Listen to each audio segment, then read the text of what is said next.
Pemirsa Presiden TV, Assalamualaikum warahmatullahi wabarakatuh.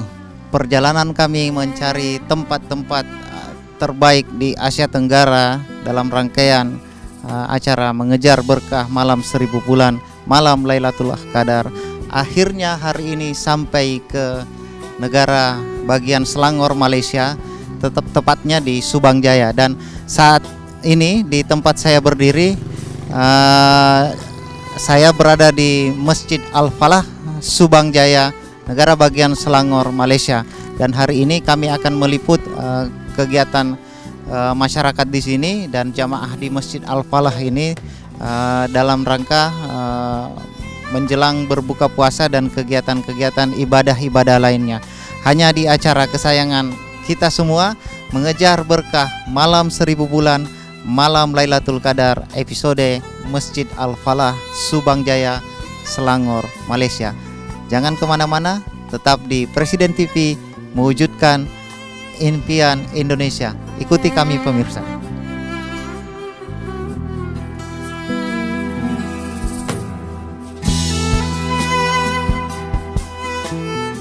Di Subang Jaya, ada sebuah masjid yang memiliki keunikan tersendiri, terutama dari segi interior bagian dalam masjid.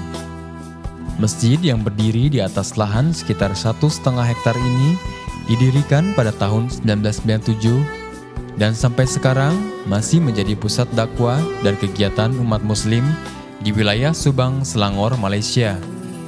Masjid ini bernama Masjid Al-Falah, sebuah masjid yang bagian dalamnya meniru desain Masjid Nabawi di Madinah.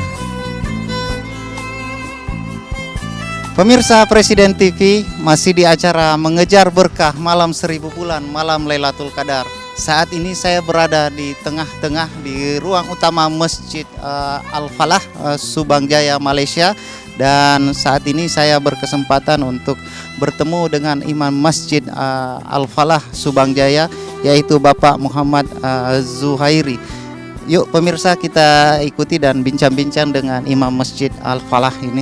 Assalamualaikum Ustadz, apa kabar? Alhamdulillah. Ustadz bisa cerita sedikit mengenai sejarah singkat masjid ini seperti apa? Masjid ini dibina hasil daripada kutipan sumbangan daripada karya ataupun masyarakat di USJ Subang Jaya. Kemudian diberikan sumbangan oleh kerajaan negeri Selangor, dan apabila selesai pembinaan masjid ini pada tahun 1997, terus masjid ini diguna pakai dan masyarakat di sekitar USJ 9 Subang Jaya ini mereka salat di sini, khususnya salat fardu dan begitu juga dengan salat fardu Jumaat. Dan pada asalnya Masjid Al-Falah ini bukanlah seperti yang tuan-tuan lihat sekarang ini. Pembinaannya biasa sahaja, tetapi pada tahun 2002 lebih kurang, masjid ini diubah suai menjadi konsep. Kalau tuan boleh lihat, konsepnya Masjid Nabawi di Madinatul Munawwarah. Ini hasil daripada cetusan ada seorang jemaah yang bernama Haji Azmi, dan beliau adalah asalnya daripada negeri Sarawak, dan beliau cuba menerapkan konsep pembinaan Masjid Al-Falah ini seperti Masjid Nabawi di Madinatul Munawwarah. Dan boleh lihat pembinaan di Masjid Al-Falah ini seperti mihrab Nabi, dan begitu juga dengan lampu di Masjid Nabawi, begitu juga dengan kapet ini sama seperti Masjid Nabawi. Dan inilah menjadikan Masjid Al-Falah ini dikenali oleh orang ramai, dan begitu juga banyak program dianjurkan di Masjid Al-Falah kerana mereka tertarik dengan pembinaan yang konsepnya Masjid Nabawi. Ya, pemirsa, demikian wawancara kami dengan Imam Masjid Al-Falah, Subang Jaya, Malaysia.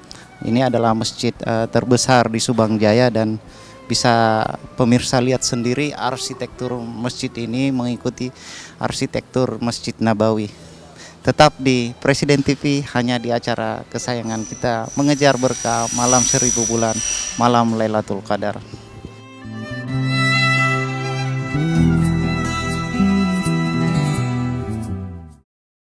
Pemirsa, salah satu keunikan dan keindahan yang menjadi daya tarik dari Masjid Al-Falah Subang Jaya Malaysia ini adalah bentuk arsitektur dan gambar-gambar kaligrafi di bagian dalam masjid ini. Menurut cerita jamaah di masjid ini adalah kaligrafi yang khusus didatangkan dari Uzbekistan. Dan pembuat kaligrafi ini mengambil contoh Masjid Nabawi. Saya akan mengajak pemirsa untuk berbincang dengan salah satu pengurus lama di masjid ini yang pada saat-saat awal pendiriannya mengetahui bagaimana sejarah dan cerita kenapa bisa ada kaligrafi di tempat ini. Pak Haji Hasim, apa kabar? Alhamdulillah sehat. Pak Haji, ini kan bentuknya ini sangat unik dan berbeda dengan masjid-masjid lain, mungkin di Malaysia atau bahkan di tempat-tempat lain, misalnya di Indonesia atau di negara-negara lain. Bisa cerita sedikit mengapa masjid ini memilih model kaligrafi seperti ini? Oh, ini adalah satu sumbangan sebenarnya, bukan masjid yang mengkonstruk ni. Yang membuat renovation ni ialah seorang, sebagaimana Imam cakap tadi, seorang dermawan daripada Sarawak yang mau direnovate bangunan ni seperti begini. Jadi pihak masjid bersetuju dengan apa cadangan dia dan telah dibuat, dan segala perbelanjaan ditanggungi oleh tu penderma tadi tu. InsyaAllah. Alhamdulillahirabbil alamin. Pak Hashim, ini kan kaligrafinya menurut cerita jamaah di sini ini didatangkan langsung dari Uzbekistan. Apa betul seperti itu? Iya, Uzbekistan dia beri cadangan kepada kita. Dan huruf-huruf ni adalah direka oleh imam kita sendiri masa tu. Tiang ni buat ayat begini, yang tu buat ini, yang ni gini, dia tulis sini pula, ada tulis dalam bahasa Malaysia pula kan di bawah ni kan.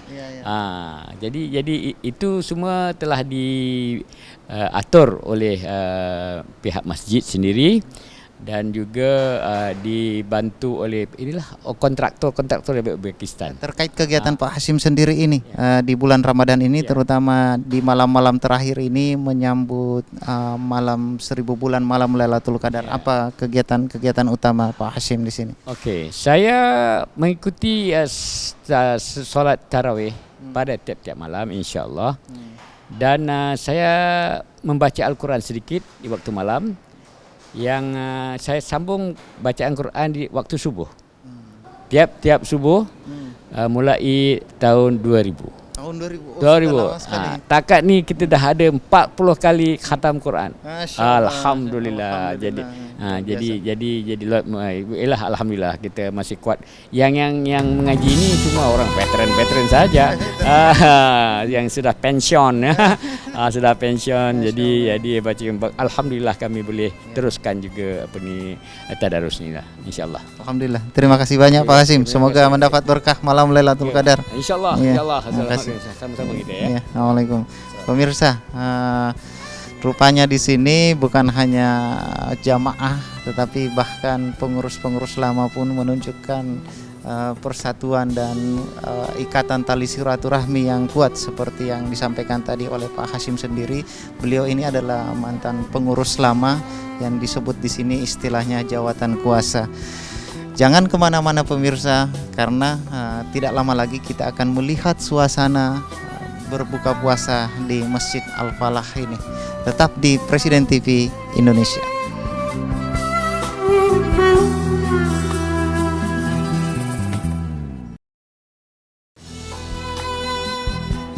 Pemirsa, saat ini saya sedang duduk bersama dengan salah satu jamaah Al-Falah, Pak Ramli. Pak Ramli ini setiap harinya datang ke masjid ini untuk melaksanakan ibadah-ibadah sholat wajib. Assalamualaikum Pak Ramli. Pak Ramli, ini terkait dengan malam Lailatul Qadar. Ada ibadah-ibadah khusus atau apa harapan Pak Ramli untuk menyambut malam Lailatul Qadar di Subang Jaya dan di Masjid Al-Falah ini? Ya, memanglah menjadi impian, hasrat ataupun cita-cita setiap Muslim untuk mencapai apa yang dikatakan malam 1000 bulan. Kami tentulah mempunyai harapan yang tinggi agar dapat dipertemukan dengan apa yang dikatakan Lailatul Qadar. Cuma ianya adalah milik Allah yang hanya diberikan khusus kepada mereka yang mencapai tahap takwa yang tadi tu. Jadi apa yang kami sebagai hamba-hamba Allah boleh buat ialah melaksanakan ibadah secara ikhlas, sama ada sendirian ataupun secara berjamaah. Ya pemirsa, sungguh indah. Ini adalah impian seluruh umat Muslim yang berpuasa di bulan Ramadan. Tidak hanya Pak Ramli, bahkan seluruh umat Islam di seluruh dunia memimpikan malam Lailatul Qadar. Semoga kita semua mendapatkan berkah bulan Ramadan kali ini. Pemirsa Presiden TV, saat ini saya berada di dapur Masjid Al-Falah Subang Jaya, dan para pemirsa bisa lihat sendiri kesibukan ibu-ibu dan warga di sini bagaimana mempersiapkan berbuka puasa untuk warga di sekitar Masjid Al-Falah Subang Jaya ini. Ibu, ini buka puasa kali ini buat apa, Bu? Buat masakan apa? Oh, hari ini kakak masak kari kambing. Kari kambing. Kari kambing sama sayur kubis. Biasanya ada berapa orang yang buka puasa di sini? Majoriti kat sini lebih kurang 500 orang. 500 orang. Pak, ini kan terkait bulan Ramadan ini, Pak. Bapak ini tiap hari bekerja membuat masakan untuk warga di sini. Itu perasaannya bagaimana? Oh, perasaannya begitu bangga sekali karena pekerjaan ini sebenarnya adalah hikmat. Keberkahan dia tuh nggak bisa dibilang loh. Tidak ternilai ya. Balasannya dari Allah Subhanahu wa taala. Benar gitu. Persiapan yang harus kita lakukan ialah baca Quran, solat, qiyam di waktu malam kan, zikir kan, sembahyang tahajud, semua itu semua perkara-perkara yang boleh membawa kita mengejar kepada Lailatul Qadar. Ada doa khusus tahun ini di puasa tahun ini? Doa khusus, doa biasa yang dibaca oleh imam-imam masjid. Harapan dari Pak Rusdi ini di bulan puasa kali ini. Semoga bertemu dengan Lailatul Qadar loh. Masya Allah, semoga bertemu Lailatul Qadar. Iya, siapapun saja ingin bertemu dengan Lailatul Qadar. Betul. Ya pemirsa, itu salah satu wawancara kami dengan Pak Rusdi, seorang bapak yang setiap harinya memasak nasi di sini dan menyiapkan dan membantu ibu-ibu dan warga lainnya menyiapkan makanan berbuka puasa untuk warga di Subang Jaya. Jangan kemana-mana pemirsa, tetap di Presiden TV mewujudkan impian Indonesia.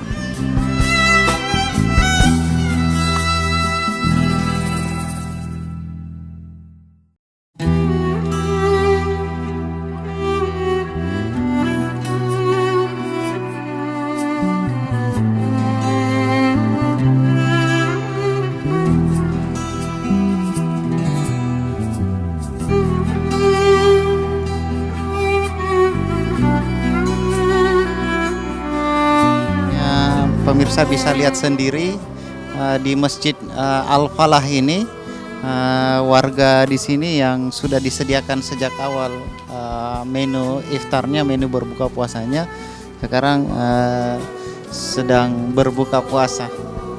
Sungguh indah Ramadan ini.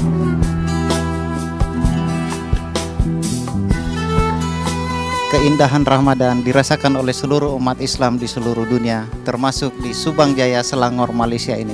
Dapat kita lihat suasana masyarakat di Subang Jaya ini, suasana berbuka puasa, dan sebelumnya bisa kita lihat sendiri bagaimana persiapan warga, ibu-ibu dan bapak-bapak di sini mempersiapkan menu berbuka puasa.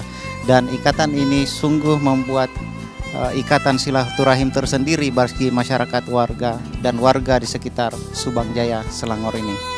Inilah keindahan Ramadan pemirsa Presiden TV. Dari Subang Jaya, Selangor, Malaysia, Saparudin Santa Avandias melaporkan untuk mengejar berkah malam 1000 bulan malam Lailatul Qadar hanya di Presiden TV mewujudkan impian Indonesia. Assalamualaikum warahmatullahi wabarakatuh.